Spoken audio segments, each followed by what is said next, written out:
ഈ വേദത്തെ 10 മണ്ഡലങ്ങളാക്കി വിഭജിച്ചതിനെക്കുറിച്ച് നമ്മൾ മനസ്സിലാക്കി. അവ ഓരോന്നും പ്രത്യേകം ഉദ്ദേശങ്ങൾ നിറവേറ്റുകയും ചെയ്യുന്നു. ഹൈന്ദവ ദേവതകളെ ബഹുമാനിക്കുന്ന ഗാനങ്ങൾ എഴുതുക എന്നതാണ് പ്രധാന ലക്ഷ്യം. സൂര്യൻ, ഇന്ദ്രൻ, രുദ്രൻ, വായു, അഗ്നി, വിഷ്ണു കൂടാതെ മറ്റു ഹൈന്ദവ ദേവതകളെയും അവരുടെ പിന്മുറക്കാരെയും വിവരിക്കുന്നു. ഹൈന്ദവ വിശ്വാസങ്ങളെ പിന്തുണയ്ക്കാൻ ഉപയോഗിക്കുന്ന ആദ്യത്തെ തെളിവുകളാണിത്. ഋഗ്വേദത്തെ 5 പ്രാഥമിക വിദ്യാലയമോ ശാഖകളോ ആയി തരംതിരിച്ചിരിക്കുന്നു. അവയിൽ 2 മാത്രമാണ് ഇന്ന് വരെയും നിലനിൽക്കുന്നത്. ശബ്ദങ്ങളുടെയും സ്വരസൂചകങ്ങളുടെയും പ്രതിപ്രവർത്തനം അതിന്റെ യഥാർത്ഥ രൂപത്തിൽ അതിനെ സംരക്ഷിക്കുന്നതിൽ നിർണായകമായിരുന്നു. ആദ്യത്തെ വേദഗ്രന്ഥം ബ്രാഹ്മി ലിപിയിലാണ് എഴുതിയത്. ഈ ഭാഷ രേഖപ്പെടുത്തുന്ന സമയത്ത് ഏറ്റവും കൂടുതൽ ആളുകൾ സംസാരിച്ചിരുന്ന ഭാഷയായിരുന്നത്. ഋഗ്വേദത്തിന്റെ സൂക്തങ്ങൾ അഥവാ കഥകൾ ഹിന്ദു തത്വചിന്തയുടെയും പ്രത്യയശാസ്ത്രത്തിന്റെയും പ്രതിഫലനമായിരുന്നു. വിവാഹ സമയത്തും മറ്റു മതപരമായ ചടങ്ങുകളിലും ആചാരപരമായ ആവശ്യങ്ങൾക്കുമായത് ഉപയോഗിച്ചു.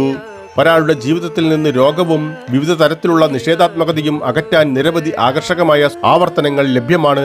ധാർമ്മികതയും നല്ല സാമുദായിക പെരുമാറ്റവും ഋഗ്വേദത്തിൽ അഭിസംബോധന ചെയ്യപ്പെടുന്നു.